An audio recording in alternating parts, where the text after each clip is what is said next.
So guys ನಮಸ್ತೆ. ನಾವು ಬಂದಿರೋದು ನನ್ನ ಫ್ರೆಂಡ್ ಮನೆಗೆ, ಅಶ್ವಿನ್ ಅವ್ರ ಮನೆಗೆ. ನಾವು ಇಲ್ಲಿ ಬಂದಿರೋದು ಸಣ್ಣ ಸ್ಮಾಲ್ ಪೆಬಸಿ ಪಾರ್ಟಿ ಮಾಡೋಣ ಅಂತ ಬಂದಿದ್ದೀವಿ ಗೈಸ್. ಸೊ ಒಂದು ವಿಡಿಯೋನ ಫುಲ್ಲಾಗಿ ನೋಡ್ರಿ ಪ್ಲೀಸ್, ದಯವಿಟ್ಟು ಬನ್ನಿ ಹೋಗೋಣ.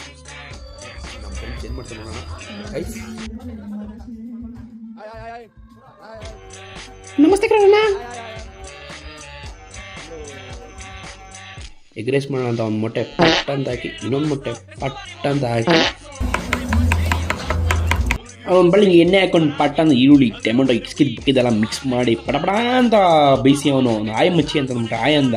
ಆಮೇಲೆ ಒಂದು ಬಾಣಲಿ ಮೊಟ್ಟೆನ ಸುರ್ಕೊಂಡು ಅವನು ಆಮೇಲೆ ಅದನ್ನು ಮಿಕ್ಸ್ ಮಾಡ್ದ. ಕಲರ್ ಮಾತ್ರ ಸಾಕಾಗೈತೆ. ಆಮೇಲೆ ರೈಸ್ ಹಾಕ್ಕೊಂಡ, ರೈಸ್ ಹಾಕಿ ನೂಡಲ್ಸು ಮಾಡ್ತೀನಿ, ನೂಡಲ್ಸ್ ಬೇರೆ ಮಾಡ್ಬಿಟ್ಟ. ಅವನು ಸಿನಿಮ್ಯಾಟಿಕ್ ಶಾಟ್ ತೆಗಿತೀನಿ ನೀರು ಮಚ್ಚಿ ಅಂದ್ಬಿಟ್ಟು ನಾನೊಂದು ಸಿನಿಮ್ಯಾಟಿಕ್ ಶಾಟ್ ತೆಗೆದೆ. ಅವ್ನು ದಾಳ ಇಡ್ತೀನಿ ಅಂತಂದ. ಅದಾದಮೇಲೆ ತಿನ್ನಕ್ಕೆ ಕುತ್ಕೊಂಡ್ವಿ. ಹೆಂಗೈತಿ ಟೇಸ್ಟ್ ಅಂತ ಎಲ್ಲರೂ ತಿಂದ್ವಿ. ಹಬ್ಬಪ್ಪ ಲಾಟ್ರಿ ಸೂಪರ್ ಆಗಿದೆ, ಕಂಗ್ರ್ಯಾಚುಲೇಷನ್ ಬ್ರದರ್ ಅಂದ್ಬಿಟ್ಟು ಚೆನ್ನಾಗಿ ತಿಂದು.